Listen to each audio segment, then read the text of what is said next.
I need to tell you something that has haunted me for 27 years. Something that changed not just my life, but the entire landscape of Brazilian prisons forever. My name doesn't matter anymore. What matters is what I witnessed on that October morning in 1997. What matters is the silence that followed. What matters is the letter that could have prevented everything. You've heard stories about prison riots, about violence behind bars, about the criminal factions that control our cell blocks today. But what you haven't heard is how it all began. How a single moment of betrayal birthed the most powerful criminal organization in Latin America. I was there when it happened. I was there when Brazil's most notorious prison faction took its first breath.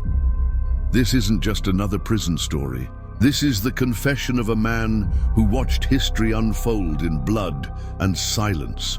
A man who carried a secret that could have changed everything. A man who chose loyalty over justice and has lived with that choice every single day since. Before I tell you what really happened, before I reveal the truth that has been buried in official reports and forgotten testimonies, I need you to understand something. In prison, silence isn't just survival. Silence is currency. Silence is power. But today, I break that silence, the weight of memory. The first thing you need to know about Brazilian prisons is that they were never meant to reform anyone. They were built to warehouse human beings, to forget them, to let them disappear behind concrete walls and barbed wire. In the late 1990s, I was serving my third year for armed robbery. Not proud of it, but that's not what this story is about.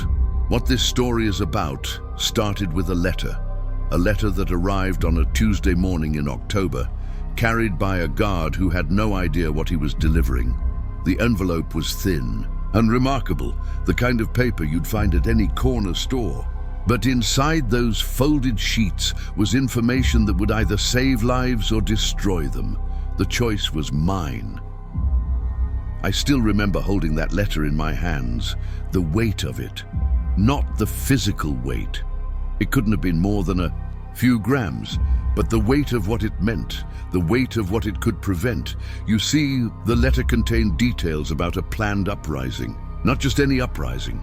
The uprising that would give birth to Brazil's most structured criminal organization, the moment when scattered prison gangs would unite under a single banner, the moment when violence would transform into something far more dangerous: organization. But here's what haunts me most. I knew the man who wrote that letter.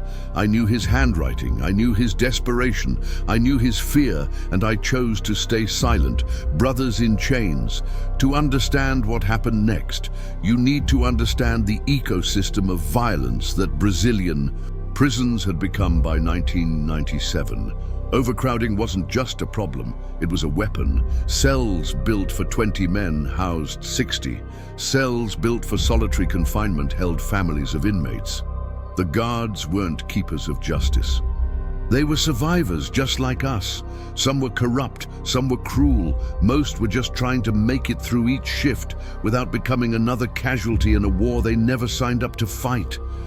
But the inmates, we had created something else. Entirely, a hierarchy more complex than any government, a system of justice more absolute than any court, a network of loyalty that transcended the walls that held us.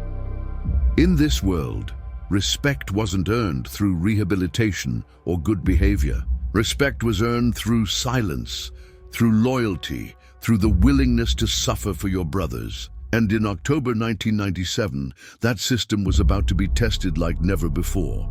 The letter I held contained names, dates, plans. It detailed how a group of inmates in Sao Paulo's most notorious prison had been secretly organizing, how they had been recruiting, how they had been planning something that would make the Carandiru massacre look like a minor disturbance. These weren't just angry prisoners looking to cause trouble. These were men who had studied the failures of previous uprisings, men who understood that random violence achieved nothing, men who were building something permanent.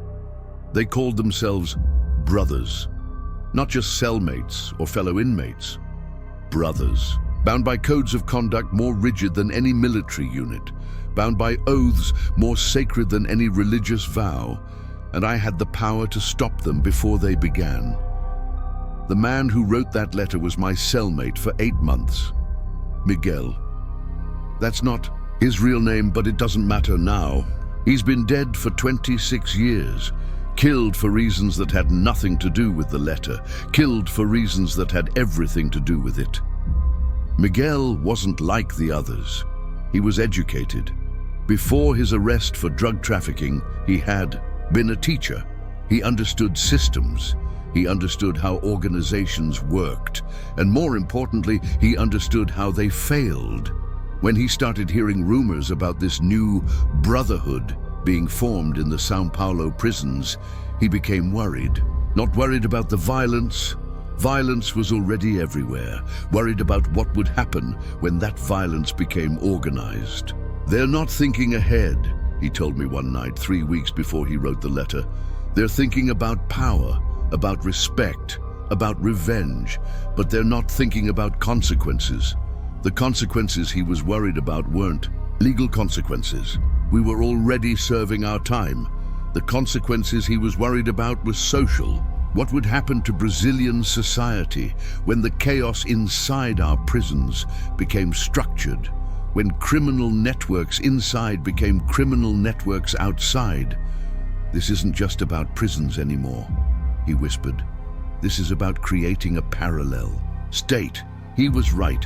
The architecture of silence by now. You're probably wondering why I'm telling you this story, why I'm breaking a silence that has protected me for nearly 3 decades, why I'm risking everything to share a secret that could still destroy lives. The truth is, I'm dying. Cancer. 6 months, maybe less. And dying men have nothing left to lose except their conscience.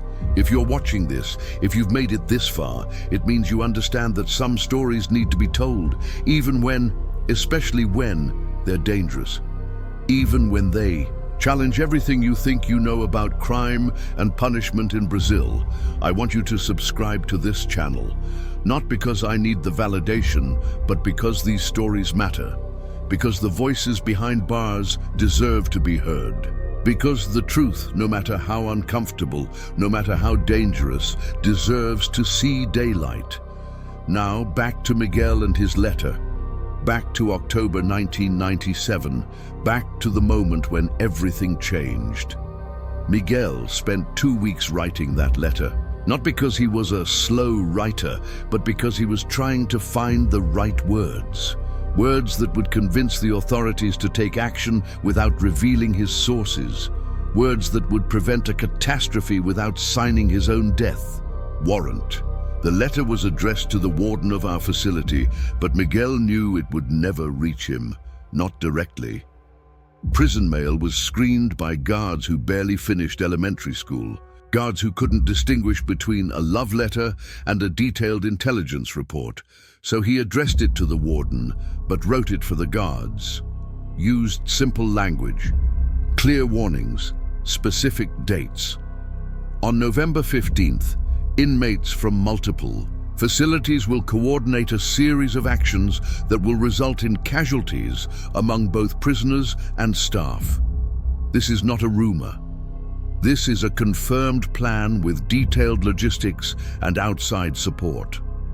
The letter went on for 3 pages. Details about weapons smuggling, details about communication networks between facilities, details about the recruitment process for this new brotherhood. Most importantly, it included a list of names, not all of them, but enough. Enough to disrupt the plan, enough to prevent what was coming. Miguel never signed the letter. He never identified himself as the source, but he made one crucial mistake, one detail that would cost him his life 3 weeks later. He mentioned a conversation he had overheard in the showers, a conversation between 2 specific inmates about timing, a conversation that only 3 people could have witnessed. 2 of those people were the inmates having the conversation, people who would never rat out their own brothers, people who had too much to lose. The 3rd person was Miguel, the currency of betrayal. When I found Miguel writing that letter, I had a choice to make. Turn him into the prison hierarchy because yes, even among criminals, there's a code about snitching. Help him deliver the letter to the authorities, or convince him to burn it and stay silent. I chose option 4. I watched. For 3 days, I watched Miguel struggle with his conscience. I watched him rewrite sections, trying to find a way to warn the authorities without condemning himself. I watched him practice conversations with guards, looking for someone trustworthy enough to deliver his message. I never said a word. You want to know why? Because I was scared. Not scared of the violence that was coming. Violence was already a part of our daily reality. Scared of something worse, scared of being labeled a snitch, scared of losing the only protection I had in that place, my reputation. In prison, your reputation is everything. It determines where you sleep, what you eat, who you can trust, who will protect you. Miguel was risking all of that to prevent something that might not even happen, something that, even if it did happen, wouldn't directly affect our facility. I was thinking small, Miguel was thinking big, and that difference, in perspective, cost him everything. On November 3rd, 1997, Miguel finally delivered his letter. He handed it to a guard during evening count, a guard named Sergeant Santos, again, not his real name, who had always treated inmates with basic human decency. A guard who Miguel believed would take the warning seriously. Sergeant Santos did take it seriously. Too seriously. Instead of passing the letter up the chain of command discreetly, he made it a priority.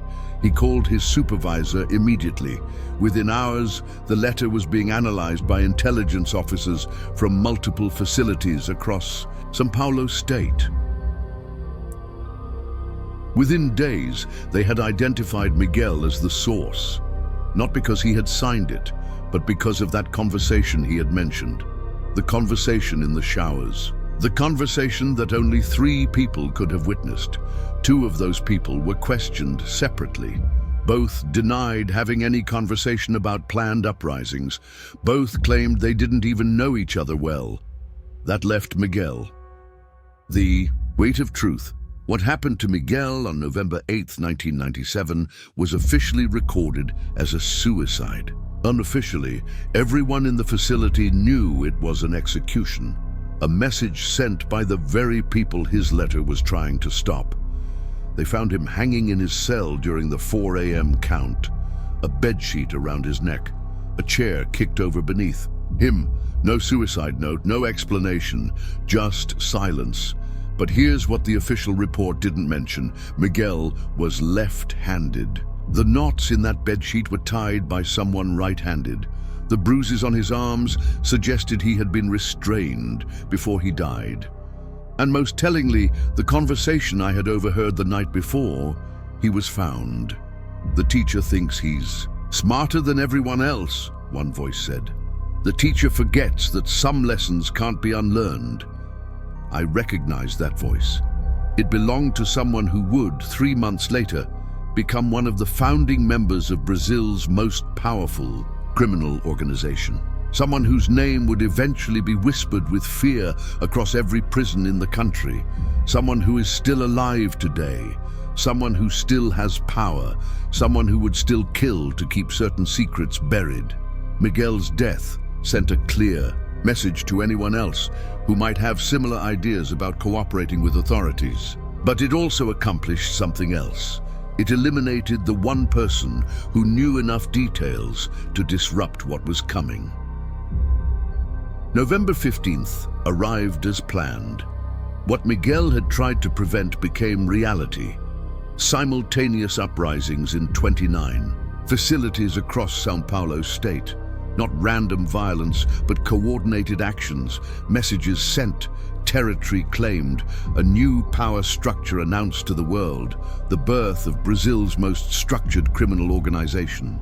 The moment when prison gangs evolved into something far more dangerous, a parallel state with its own laws, its own justice system, its own army, living with ghosts.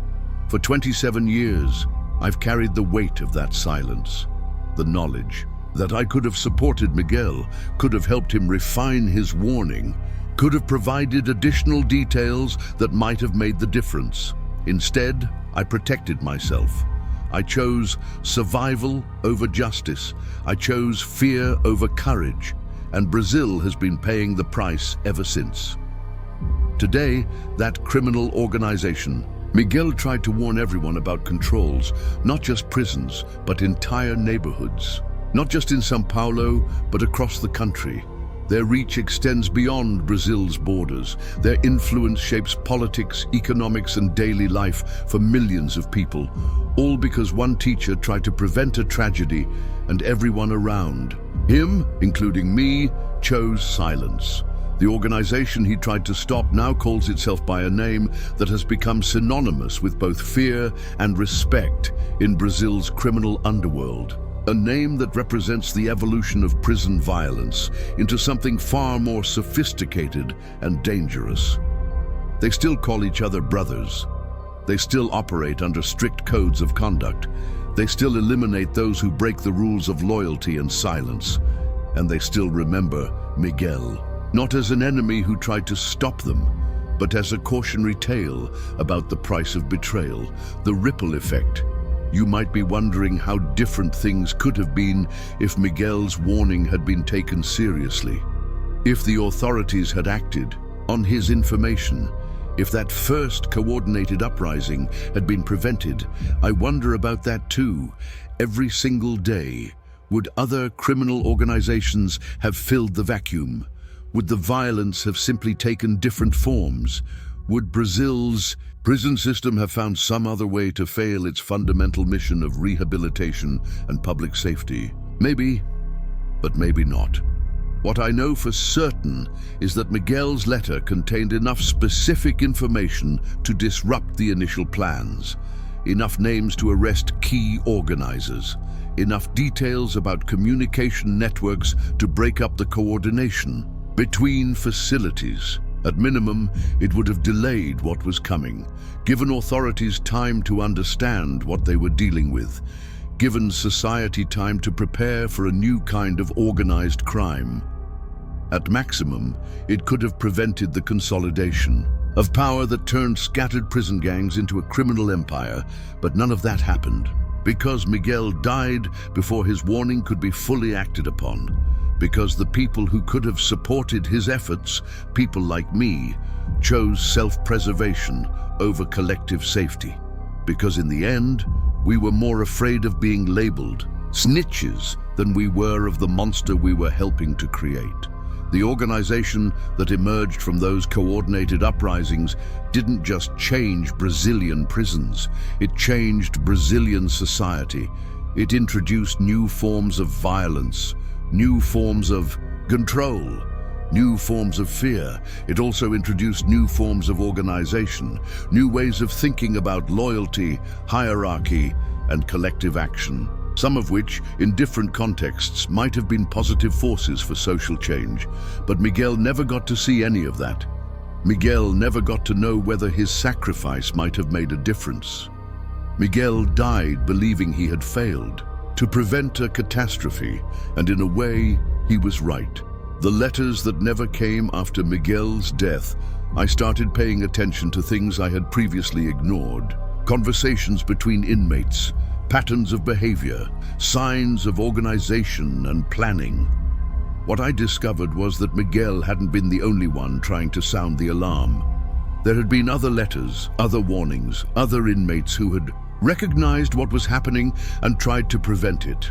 All of them had met similar fates: suicides, accidents, random violence. All of them had died before their warnings could be acted upon. It wasn't just a failure of one person's courage, my courage. It was a systematic silencing of anyone who tried to break the code of Omerta that protected the emerging organization. The authorities weren't just dealing with a lack of information. They were dealing with active suppression of information. Witnesses who died before they could testify, sources who disappeared before they could be interviewed. Evidence that was destroyed before it could be analyzed. By the time November 15th arrived, the organization had already eliminated most of the people who understood what was happening. They had created an information vacuum that made their coordinated uprising seem like a spontaneous eruption of random violence. But it wasn't random. It wasn't spontaneous. It was the culmination of months of careful planning, systematic recruitment, and strategic elimination of potential threats. Miguel had understood this. He had seen the pattern earlier than most. He had tried to break through the silence while there was still time to make a difference, and he had died for it. The code unbroken. If you're still watching this confession, it means you understand that some truths are worth telling, even when they're dangerous, even when they might put the storyteller at risk, even when they challenge comfortable assumptions about heroes and villains. Please, take a moment to like this video, share it with someone who might need to hear these stories. These confessions matter because they reveal the human complexity behind headlines about violence and crime. They matter because they show how individual choices, including the choice to remain silent, can have massive collective consequences. The criminal organization that emerged from Miguel's failure to prevent their initial uprising has become more than just a prison gang. It has become a parallel institution with its own economy, its own politics, its own social services. In some communities, they provide security that the police cannot provide. They offer employment that the formal economy cannot offer. They resolve disputes that the official justice system cannot resolve. This doesn't make them heroes. Their methods are still brutal. Their business model is still based on violence and exploitation. Their presence in communities is still a sign of state failure rather than social progress. But it does make them complex. More complex than simple. Narratives about good guys and bad guys. More complex than stories that divide the world into victims and perpetrators. Miguel understood this complexity. He wasn't trying to stop the emergence of organized crime because he believed the current system was just effective. He was trying to stop it because he understood that organized crime, no matter how sophisticated, would ultimately cause more suffering than it prevented. He was probably right about that. But we'll never know for sure because his warning was never given the chance to succeed. The confession continues. 27 years later, I can tell you exactly what happened to Miguel's letter. After his death, it disappeared from official files. No copies were made. No follow-up investigations were conducted. No additional security measures were implemented. It was as if the letter had never existed, as if Miguel's warning had never been given, as if his death had eliminated not just him, but the inconvenient truth he had tried to share. This erasure wasn't accidental. It was systematic, part of a pattern of institutional silence that protected not just the emerging criminal organization, but the prison system itself from accountability for its failures. Because if Miguel's warning had been preserved, if it had been taken seriously, if it had led to preventive action, it would have demonstrated that the prison system could be reformed, that violence could be prevented, that alternatives to purely punitive approaches to crime actually existed. Instead, the system chose to forget, to pretend that what was coming was inevitable, to treat the emergence of organized crime as a natural consequence of criminal behavior, rather than a specific failure of institutional policy. This forgetting served everyone's interests, except the truth. It protected prison officials from responsibility. It protected politicians from demands for reform. It protected the emerging criminal organization from scrutiny of their origins. But it didn't protect society from the consequences of that organized crime. It didn't protect communities from violence. It didn't protect families from losing their children to criminal recruitment. It only protected the people in power from having to acknowledge their failures. The names we don't say. There's a reason I haven't used real names in this confession. It's not just because I want to protect the innocent, though there are some innocent people whose names could be hurt by this story. It's because the people who aren't innocent, the people who were directly involved in Miguel's death and the emergence of this criminal organization, are still alive, still powerful, still dangerous. Some of them are still in prison, but prison doesn't limit their reach. If anything, it enhances it. Prison is where they built their power base. Prison is where they maintain their networks. Prison is where they make decisions that affect life and death for people across Brazil.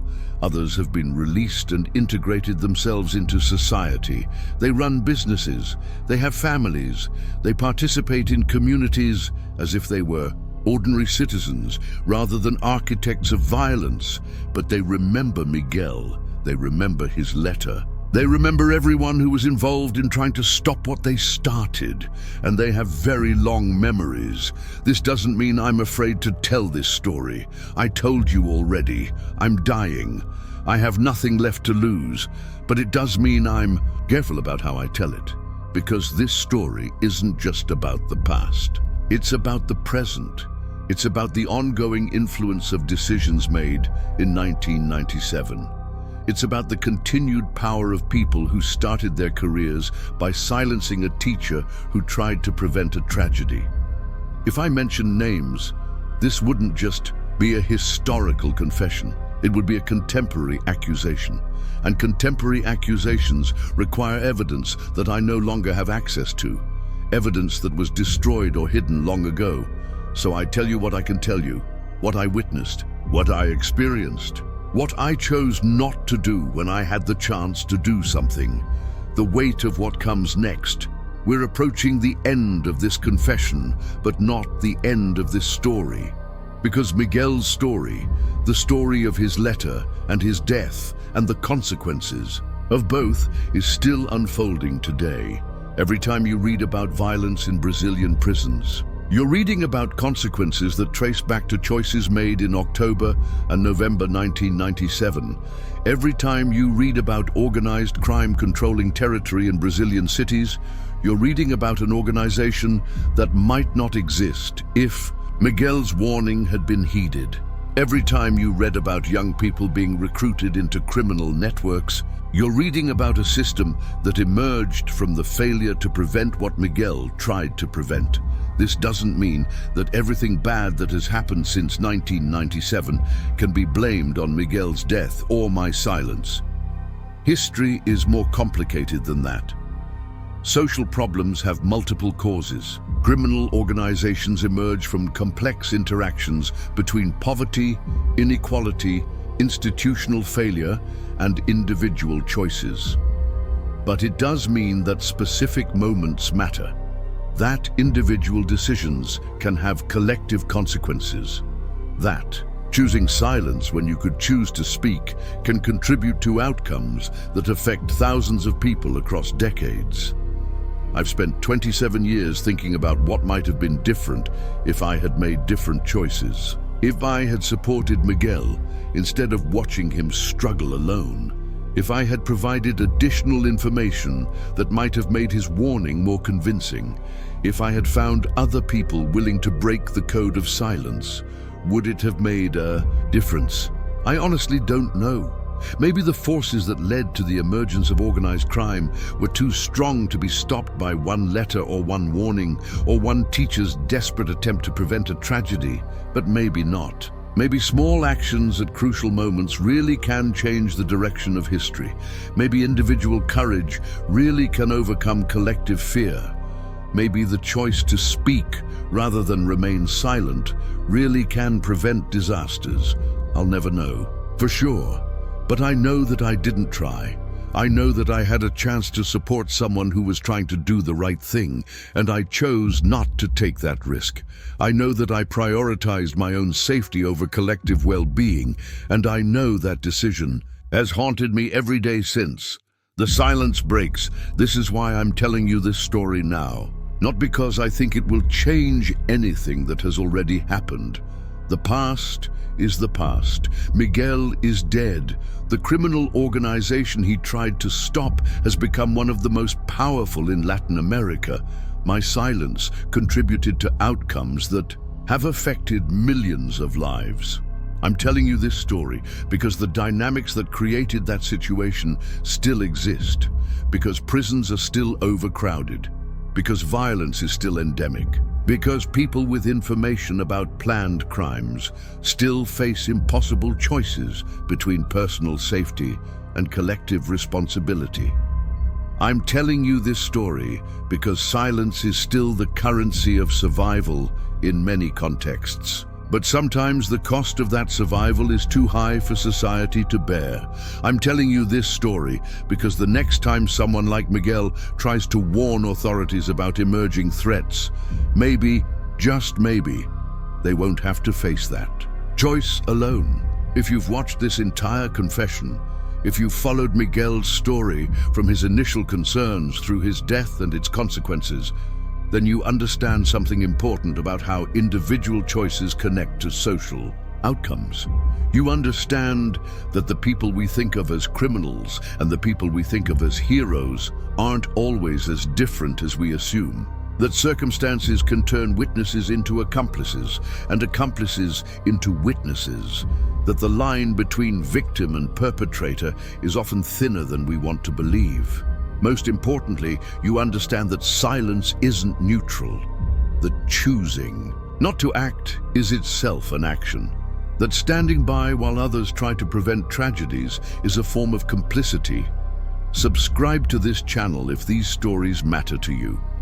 If you believe that understanding the complexity of crime and punishment requires listening to voices from behind bars. If you think that confession and accountability are necessary steps towards something better than the cycles of violence and revenge that currently define so much of Brazilian society.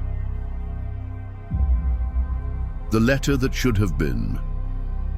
Before I end this confession, I want to share something I've never shared before, something I wrote but never sent, something that could have supported Miguel's warning, but that I kept to myself out of fear. 3 days after Miguel delivered his letter to Sergeant Santos, I wrote my own letter. Not to the authorities, I was too much of a coward for that. To Miguel himself, I never gave it to him. I kept it hidden until after his death. Then I burned it, but I remember every word. Miguel, I know what you're trying to do. I know why you're trying to do it, and I want you to know that you're not alone. There are others of us who see what's happening, others who understand what's coming, others who are scared of what this place is becoming. I can't stand with you publicly. I wish I could, but I can't. My family depends on me staying alive long enough to finish my sentence and come home.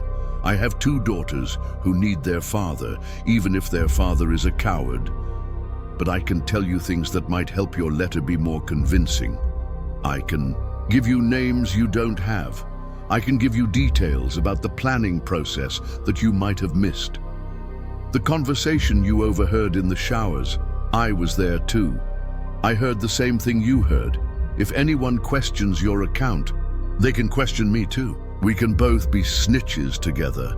We can both face the consequences together.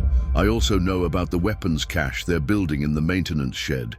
I know about the guard who's been smuggling in supplies. I know about the outside contacts who are providing funding. I know all of this, and I'm willing to share it, but only if you promise me something. Promise me that you'll be careful. Promise me that you'll find a way to protect yourself. Promise me that you won't become a martyr for a cause that might not succeed anyway. I need you to survive this, Miguel. Not just because you're my friend, but because if what you're trying to prevent can't be prevented, we're going to need people like you to help us navigate what comes next. Smart people, principled people, people who understand systems and organizations and how to change them from within. I'm too much of a coward to be one of those people, but you're not. So please, be careful, be smart, be strategic. Don't just be right, be effective. We need teachers in here, Miguel. Don't let them eliminate all the teachers. I signed it with my real name, my full name. The name that would have identified me to the authorities if Miguel had chosen to share the letter. The name that would have marked me for death if the wrong people had found it, but I never gave it to him. I kept it to myself until it was too late to matter. That letter might not have changed anything. Miguel might have made the same choices regardless of whether he knew I supported him. The authorities might have ignored both our warnings. The criminal organization might have proceeded with their plans no matter what obstacles we put in their path. But it might have made a difference. It might have provided the additional credibility that Miguel's warning needed. It might have given authorities enough information to take effective preventive action. It might have shown other potential witnesses that they weren't alone in recognizing. The threat we'll never know. Because I chose fear over solidarity. I chose self-preservation over collective action. I chose silence over truth. And Miguel died alone, believing that he was the only one who understood what was happening. Believing that his warning was the desperate act of a single person rather than the beginning of a collective effort to prevent disaster. The weight of time, 27 years, is a long time to carry a secret. Long enough for the world to change in ways that make that secret seem both more and less important than it seemed at the time. More important because the consequences of what Miguel tried to prevent have been even worse than he feared. The criminal organization that emerged from those coordinated uprisings has evolved into something more powerful and more sophisticated than anyone imagined in 1997. Less important because so many other opportunities to address organized crime have been missed. Since then, so many other warnings have been ignored. So many other witnesses have been silenced. Miguel's letter was just the first in a long series of failures to prevent what everyone could see coming, but that doesn't make my silence justified. If anything, it makes it more tragic, because Miguel's warning might have been the best chance to prevent or minimize what was coming. The moment when the emerging organization was still vulnerable to disruption. The time when decisive action might have made a lasting difference. Instead, that moment was lost. And Brazil has been living with the consequences ever since. I've spent these decades watching the organization Miguel tried to stop grow from a prison gang into a parallel state. I've watched them develop their own codes of law, their own systems of justice, their own methods of social control. I've watched them recruit children. I've watched them corrupt officials. I've watched them influence elections and business deals and everyday life in communities across Brazil. I've also watched them provide services that the official state cannot or will not provide. Security in neighborhoods where police are ineffective or corrupt. Employment for people who cannot find work in the formal economy. Justice for people who cannot access official courts. This complexity doesn't excuse their violence or legitimize their power, but it helps explain why they have been so successful, why they have been able to maintain control despite constant pressure from law enforcement, why they continue to attract new members despite the risks involved. Miguel understood this complexity. He wasn't trying to preserve an unjust status quo. He was trying to prevent the emergence of a parallel state that would be even more unjust, even more violent, even more harmful to the people it claimed to serve. He was probably right about that. But we'll never know for sure what alternatives might have emerged if his warning had been heeded. The end of silence. I'm dying. I mentioned that at the beginning of this confession, and it's still true. Cancer. 6 months, maybe less. Probably less, given how I'm feeling today. This means that this confession might be my last chance to tell Miguel's story, my last chance to acknowledge my role in what happened, my last chance to break the silence that has protected me and harmed so many others for so many years. I'm not looking for forgiveness. Not from you, not from Miguel's memory, not from the people whose lives have been affected by my choice to remain silent. Forgiveness isn't something you can earn by telling the truth 27 years too late. I'm not looking for redemption either. Nothing I can say now will bring Miguel back or prevent the consequences of his death. Nothing I can confess will undo the damage that my silence contributed to. I'm looking for something simpler and more complicated than forgiveness or redemption. I'm looking for acknowledgement. Recognition that Miguel existed. Recognition that he tried to prevent a tragedy. Recognition that his warning was serious and credible and worthy of action.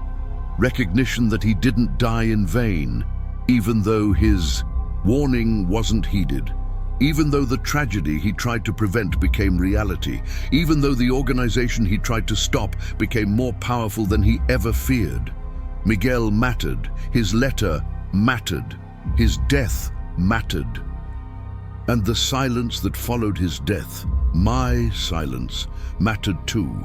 If you've listened to this entire confession, if you've followed this story from beginning to end, then you've given Miguel something that he never received while he was alive, a serious audience for his concerns, people who understand what he was trying to prevent and why it was worth the risk he took.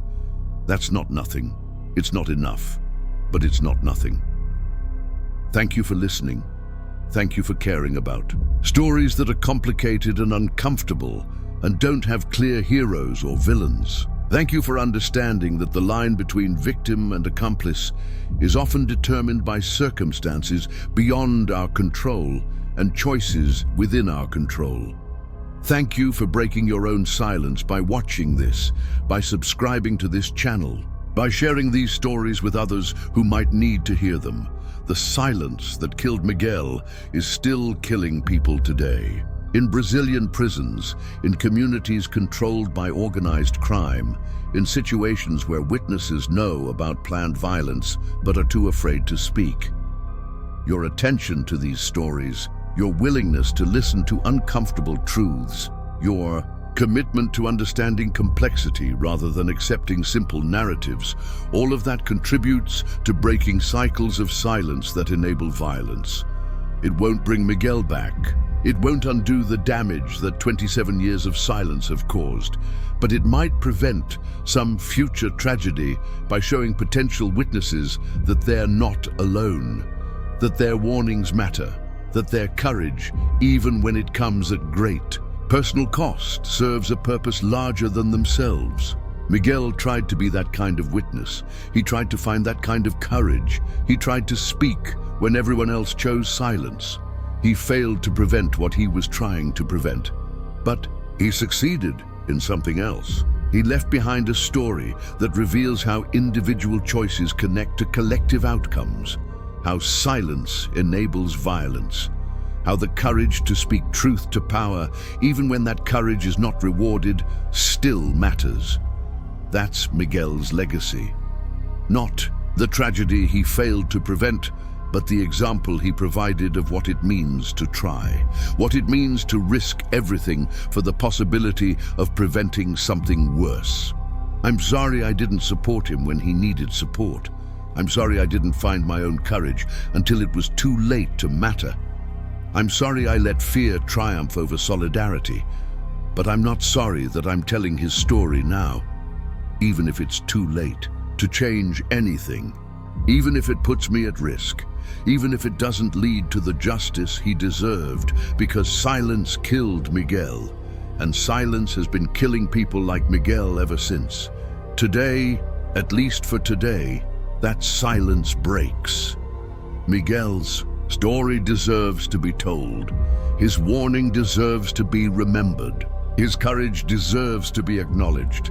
And his death deserves to mean something more than just another casualty in Brazil's endless war between order and chaos, between official power and criminal power, between those who speak and those who remain silent. This confession is my gift to Miguel's memory. 27 years late, but still honest, still true, still necessary. Rest in peace, teacher. Your lesson has finally been heard. The ghosts that follow. there's something I haven't told you yet. Something that happened 3 months after Miguel's death. Something that proved his warning wasn't just accurate, it was prophetic. January 2018, a new prisoner arrived at our facility, young, maybe 22, covered in tattoos that told a story I was just beginning to understand. Tattoos that marked him as a member of the organization Miguel had tried to stop. His name was Rafael, and he knew things about Miguel that no one should have known. "You were the teacher's cellmate," he said to me during his first week. Not a question, a statement, said with the kind of confidence that comes from having access to information that ordinary inmates don't have. I didn't respond, couldn't respond, because responding would have confirmed what he already seemed to know, that I had been there, that I had witnessed Miguel's final weeks, that I might know things about the letter that could still be dangerous. "The teacher was smart," Rafael continued. "Smarter than he needed to be. Smart enough to see what was coming. Before most people even knew it was possible." He paused, lit a cigarette, offered me one, which I refused, but not smart enough to understand that some things can't be stopped. Some things are bigger than individual warnings. Some things are historical necessities. Historical necessities. That phrase has stayed with me for 7 years. The idea that the emergence of this criminal organization wasn't just the result of individual choices and institutional failures, but some kind of inevitable historical development. Rafael believed this, genuinely believed that what Miguel had tried to prevent was destined to happen regardless of any warning he might have given. That the forces creating organized crime in Brazilian prisons were too powerful to be disrupted by information or prevention. Maybe he was right. Maybe Miguel's letter, even if it had been taken seriously, would have only delayed what was coming rather than preventing it entirely.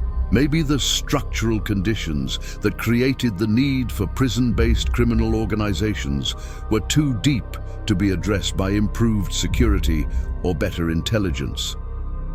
But that doesn't make Miguel's effort meaningless. It doesn't excuse my failure to support him. And it doesn't justify the systematic silencing of people who try to warn about emerging threats. The network revealed over the following months, Rafael gradually revealed the sophistication of the organization that had emerged from Miguel's failed warning. He didn't do this deliberately. He was careful never to provide information that could be used against the organization, but he couldn't help showing off his knowledge, his connections, his access to power that ordinary prisoners didn't have. Through these conversations, I began to understand the scope of what Miguel had been trying to prevent. It wasn't just a coordinated uprising. It wasn't just a temporary alliance between prison gangs.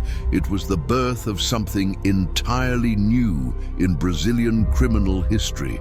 A disciplined, hierarchical, ideologically motivated organization that treated crime as a form of warfare against an unjust state. The brothers Rafael described weren't just criminals who happened to be in prison together. They were soldiers in what they saw as a righteous cause. They had codes of conduct more strict than most legitimate organizations. They had loyalty oaths that bound them for life. They had a vision of social change that extended far beyond the criminal activities that funded their operations. This was what Miguel had understood earlier than anyone else. That what was emerging in Brazilian prisons wasn't just more organized crime, but a parallel state with its own ideology, its own methods of governance, its own vision of justice, a state that would compete with the official government for legitimacy and control, a state that would provide services to communities that the official state had abandoned, a state that would recruit from the same population of excluded young people that the official state had failed to integrate. The teacher saw it coming, Rafael told me one evening in March, but he thought he could stop it by talking to guards and wardens. He thought the system wanted to prevent what was happening. Rafael smiled. not a pleasant smile. He never understood that the system needed what was happening, that chaos in the prisons served everyone's interests except the prisoners themselves, that organized prisoners were much more dangerous to authority than disorganized prisoners. This was another insight that has haunted me. The possibility that Miguel's warning was ignored, not because authorities didn't believe it, but because they preferred the status quo of disorganized violence to the alternative of organized resistance. Disorganized violence can be managed through increased security and harsher punishments. Organized resistance requires addressing underlying causes and structural inequalities. It requires admitting that the current system isn't working and needs fundamental reform. Maybe that's why Miguel's letter disappeared from official files. Maybe it wasn't just incompetence or indifference. Maybe it was a deliberate choice to maintain profitable dysfunction rather than risk unprofitable reform. The teacher's legacy. By April 2018, I had learned more about Miguel's background than I had known during the 8 months we shared a cell. Rafael, through his connections, had access to information about prisoners that wasn't in official files. Miguel hadn't just been a teacher before his arrest. He had been an activist, someone who organized literacy programs in favelas, someone who helped communities petition for basic services from municipal governments. Someone who understood how to build grassroots organizations and challenge established power structures. His arrest on drug trafficking charges had been suspicious from the beginning. No previous criminal record, no known associates in drug networks. No evidence except the testimony of confidential informants whose credibility was questionable at best. They needed to get the teacher off the streets, Rafael explained. He was causing problems, teaching people things they didn't need to know, helping communities organize in ways that made authorities nervous. According to Rafael, Miguel's imprisonment had been part of a broader pattern of targeting community organizers who were getting too effective at challenging local power structures. The drug charges were convenient pretexts for removing troublemakers from communities that preferred their troublemakers in prison rather than in meeting halls. This context made Miguel's letter even more significant. He hadn't just been a prisoner trying to prevent violence. He had been an organizer who understood how social movements develop and how they can be disrupted. His warning about the emerging criminal organization wasn't just based on overheard conversations and observed patterns. It was based on his experience with legitimate organizing and his understanding of what it takes to build sustainable collective action. That expertise made his warning more credible. It also made his silencing more necessary from the perspective of people who wanted the organization to succeed. The question of alternatives, one conversation with Rafael, stands out from all the others. It happened in late April, during a power outage that left our cell block in darkness for 3 hours. Sometimes darkness makes confession easier. Do you ever wonder what would have happened if the teacher's letter had worked? Rafael asked. If the authorities had prevented the coordinated uprisings, if the organization had never been able to consolidate power. I had wondered about this constantly for 6 months, but I had never discussed it with anyone, especially not with someone who represented the organization Miguel had tried to stop. Would things have been better? Rafael continued. Or would they just have been different? Would some other form of organization have emerged? Would the violence have just taken different shapes? These weren't rhetorical questions. Rafael seemed genuinely curious about alternative histories, about roads not taken, about the possibility that Miguel's warning, even if successful, might not have prevented the underlying problems that created the need for criminal organization. The teacher understood systems, Rafael said, but I don't think he understood power. He thought information could change behavior. He thought warning authorities would lead to prevention. Rafael took a long drag from his cigarette. The ember glowed briefly in the darkness, But authorities already knew what was happening. They had their own intelligence networks. They had their own sources inside the planning process. The teacher's letter didn't tell them anything they didn't already. No. This was the most shocking revelation of our conversation. The possibility that Miguel's letter had been unnecessary because authorities already had the information he was trying to provide. So why didn't they prevent the uprisings? I asked. Because they didn't want to prevent them, Raphael replied. Because coordinated uprisings that could be suppressed were preferable to gradual organization that might become unsuppressible. Because dramatic violence that justified harsh responses was more useful than quiet organizing that demanded policy changes. According to Raphael, the authorities had allowed the November 15th uprisings to proceed because they needed a pretext for implementing harsher security measures across the entire prison system. Measures that would have been politically impossible to justify without a dramatic demonstration of prisoner coordination.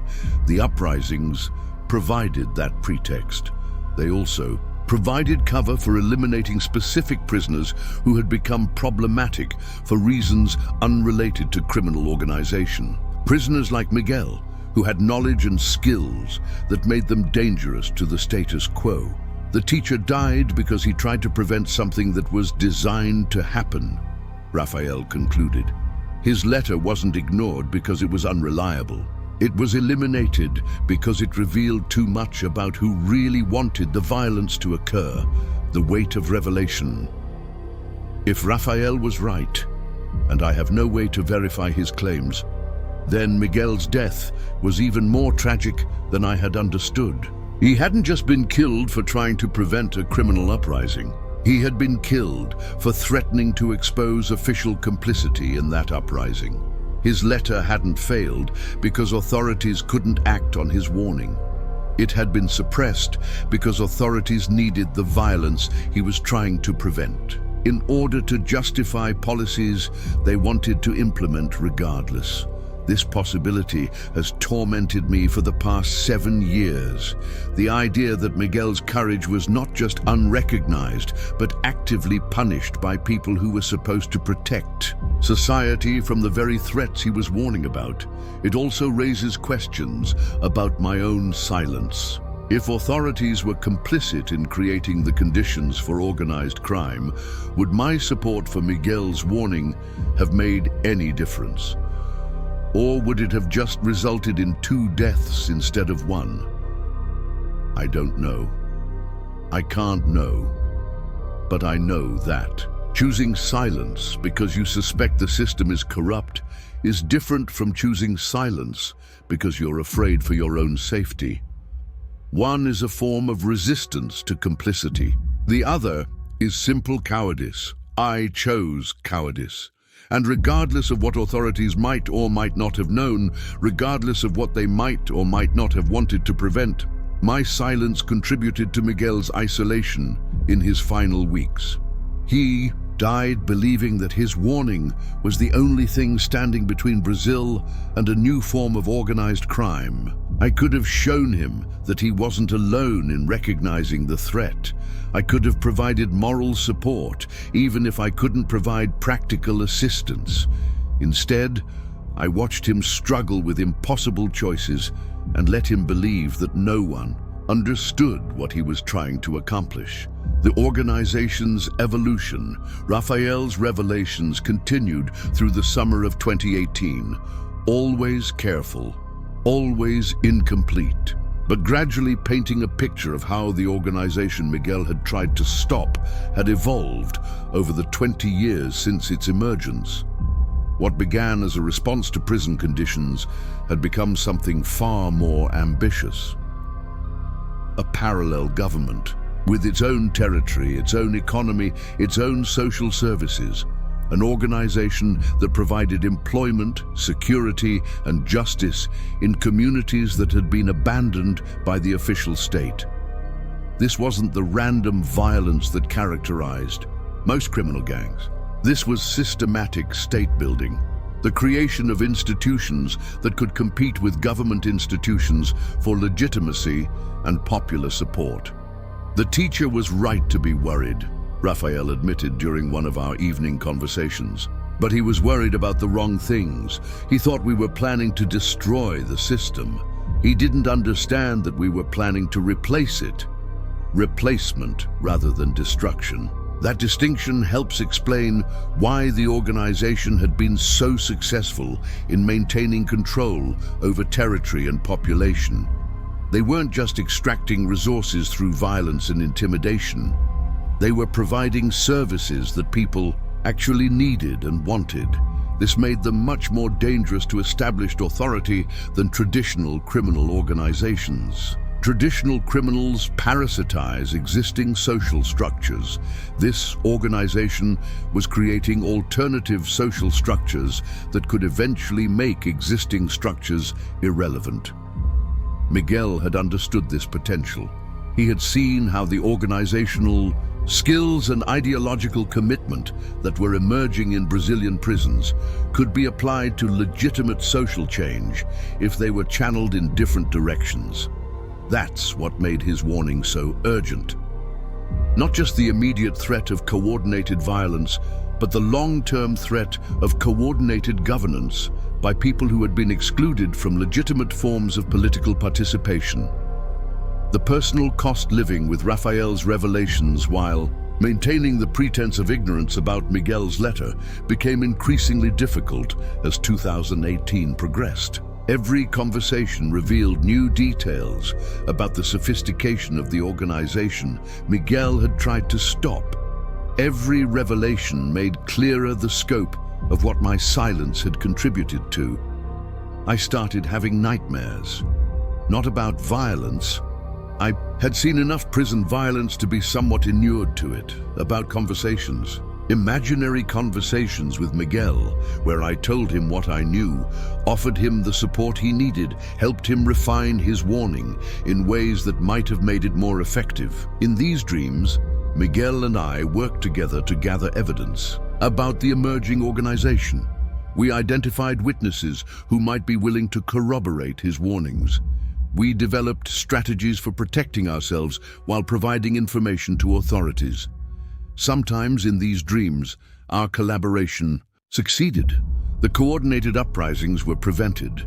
The organization never consolidated power. Miguel lived to see his warning validated and his courage rewarded. Sometimes our collaboration failed, but we failed together. We were both killed for our efforts to disrupt what was coming. But at least Miguel didn't die alone, believing that no one understood what he was trying to accomplish. I always woke up from these dreams with the same realization that even collaborative failure would have been preferable to solitary failure. That even shared martyrdom would have been more meaningful than the isolated death that Miguel actually experienced. But I also woke up with another realization, that it was too late for any of these alternatives. Miguel was dead. The organization had consolidated power. My silence had contributed to outcomes that affected millions of lives across Brazil. The only choice I had left was whether to continue that silence or finally break it. The decision to confess.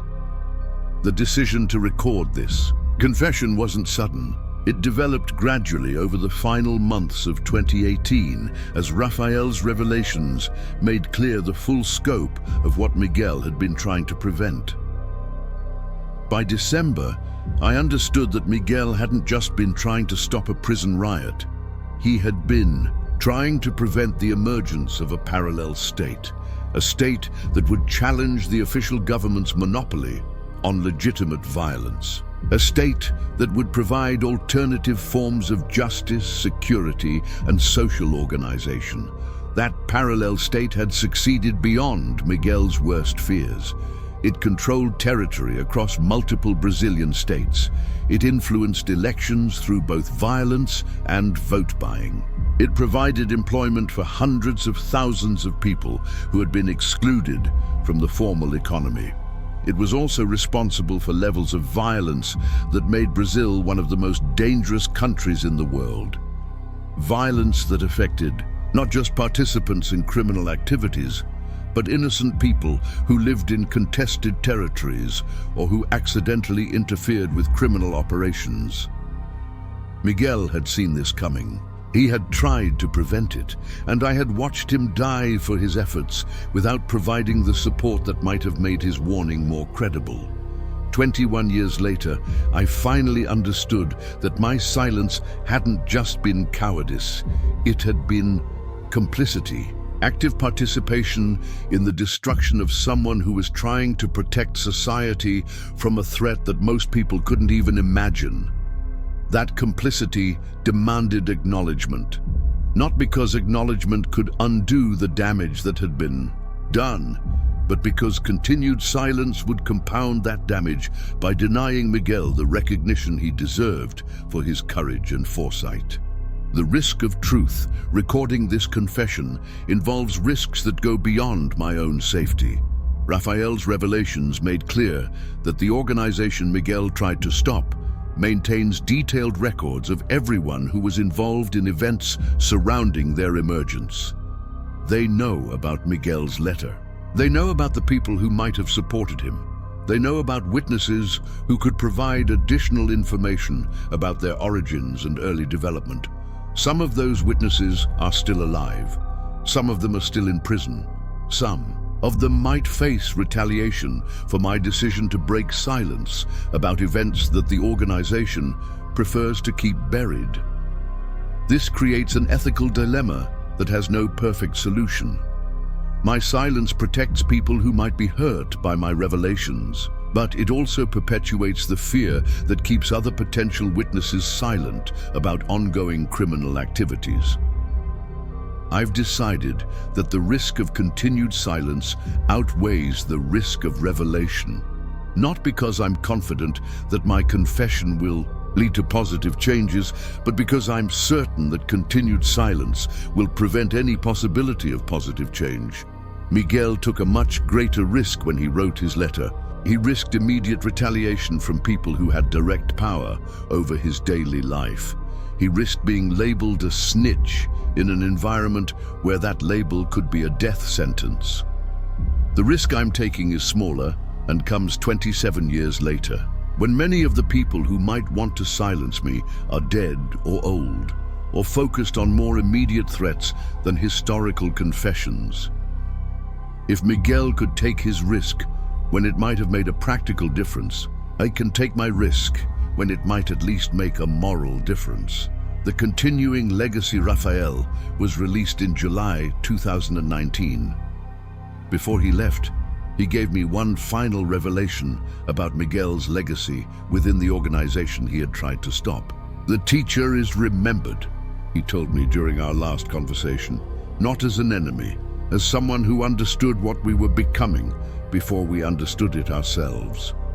According to Rafael, Miguel's letter had been preserved in the organization's informal archives, not as evidence of betrayal, but as documentation of their own historical importance. Proof that their emergence had been significant enough to generate serious warnings from intelligent observers. He saw our potential, Rafael explained. He understood that we weren't just another prison gang. He recognized that we were something new, something that would change how crime and politics interact in Brazil. This preservation of Miguel's letter served multiple functions for the organization.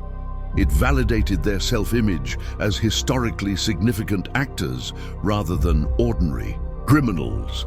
It demonstrated their sophistication in maintaining detailed records of their own development. It showed potential recruits that even their enemies had recognized their importance. But it also meant that Miguel's warning had been preserved when official records had been destroyed or lost. That somewhere in the organization's informal archives was documentation of institutional failures that might otherwise have been forgotten. If you ever want to tell the teacher's story, Rafael said as he prepared to leave, tell it accurately. Don't make him a hero or a martyr. make him what he was, someone who understood what was happening and tried to do something about it. That advice has guided this confession. Miguel wasn't a perfect person. His warning wasn't perfectly crafted. His analysis wasn't perfectly accurate. But he was someone who saw a serious threat emerging and took personal risks to try to prevent it. That's worth remembering. That's worth acknowledging. That's worth sharing with people who might face similar choices about whether to speak or remain silent when they witness emerging threats to public safety. The final accounting is, I finish this confession, I want to be clear about what I'm claiming and what I'm not claiming. I'm not claiming that Miguel's warning, even if it had been supported and acted upon, would have prevented the emergence of organized crime in Brazil. The structural conditions that created the need for criminal organization, poverty, inequality, institutional failure, mass incarceration without rehabilitation, would have remained even if Miguel's specific warning had succeeded.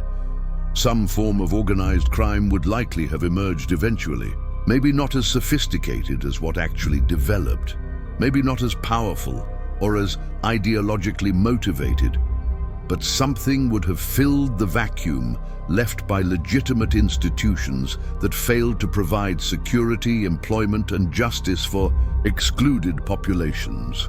What I am claiming is that Miguel's warning deserved to be taken seriously, that his death eliminated someone who might have helped authorities understand and respond to the evolving nature of criminal organization in Brazil. I'm also claiming that my silence contributed to his isolation and may have reduced the credibility of his warning, that I had opportunities to provide support and information that might have made his efforts more effective. Most importantly, I'm claiming that the dynamics that led to Miguel's death and my silence are still operating today, that people with information about emerging threats still face impossible choices between personal safety and collective responsibility. That those choices are made more difficult by the knowledge that authorities may not act on warnings, even when those warnings are credible and specific. That institutional failures and possible corruption create environments where witnesses feel powerless to prevent disasters they can see coming. Breaking the pattern. This confession won't bring Miguel back. It won't undo the consolidation of criminal power that his warning might have disrupted. It won't reverse 27 years of institutional failure and social violence, but it might accomplish something smaller and more immediate. It might show other potential witnesses that they don't have to face impossible choices alone, that their warnings, even if they don't prevent disasters, still matter, that their courage, even if it's not rewarded, still serves a purpose. It might also demonstrate that silence isn't permanent, that secrets can eventually be shared, that accountability, even when it comes decades late, is still meaningful. If there's someone reading this who has information about emerging threats, whether criminal or otherwise, and who is struggling with choices about whether to speak or remain silent, I want them to know that their warning matters. Even if authorities don't act on it, even if it doesn't prevent what you're trying to prevent, even if it puts you at personal risk, your warning matters because truth matters, because witnesses matter, because the historical record matters, because future generations deserve to know that some people saw disasters coming and tried to prevent them. Miguel's warning mattered for all these reasons. His death mattered because it eliminated someone who was willing to take risks for collective well-being. His memory matters because it preserves an example of moral courage that others can follow. My silence mattered too, but in the opposite way. It showed how fear can overcome solidarity, how self-preservation can defeat collective responsibility, how individual cowardice can contribute to social disasters. Both examples, Miguel's courage and my cowardice, are worth preserving. Both teach lessons about the choices people face when they witness emerging threats. Both help explain how individual decisions connect to collective outcomes. The end of this confession. I'm tired. The cancer is progressing faster than doctors expected. Recording this confession has taken more energy than I anticipated, but it's finished now. Miguel's story has been told as completely and honestly as I can tell it. If you've listened to this entire account, you know more about Miguel than most people knew when he was alive. You know about his background as a teacher and organizer. You know about his analysis of emerging threats in Brazilian prisons. You know about his letter and its consequences. You also know about my failure to support him, about the letter I wrote but never delivered, about the 27 years of silence that followed his death, about the opportunities I had to honor his memory and chose not to take. Most importantly, you know that Miguel's warning was accurate, that the threat he identified became reality, that the organization he tried to stop evolved into something more powerful and more dangerous than he had feared. This knowledge creates responsibilities, not legal responsibilities. This confession doesn't provide evidence that could be used in criminal proceedings, but moral responsibilities to remember Miguel's story and to think seriously about the lessons it teaches. The primary lesson is simple. Silence enables violence. When witnesses remain silent about emerging threats, those threats become more likely to succeed. When potential supporters remain silent about legitimate warnings, those warnings become less credible and less effective. My silence contributed to Miguel's death and to the consolidation of criminal power that his warning might have disrupted. Your attention to this confession helps break the pattern of silence that continues to enable violence today. That's not redemption. It's not forgiveness. It's not justice for Miguel or his memory, but it's something. It's acknowledgement that his life mattered, that his warning mattered, that his death was a loss not just for him and his family, but for Brazilian society as a whole. Thank you for listening. Thank you for caring about complicated stories that don't have simple moral lessons. Thank you for understanding that the line between victim and accomplice, between hero and coward, is often thinner than we want to believe. Thank you for helping to break the silence that killed Miguel and that continues to kill people like Miguel today. Miguel's story is finished. My confession is complete. The silence that protected me for 27 years is finally broken. What happens next is up to you, up to all of us, who now carry the responsibility of remembering and learning from what happened to a teacher who saw disaster coming and died trying to prevent it. Rest in peace, Miguel. Your warning has finally been heard. Your courage has finally been acknowledged. Your memory has finally been honored with the truth you died trying to tell. The silence is broken. The story is told. The confession is complete.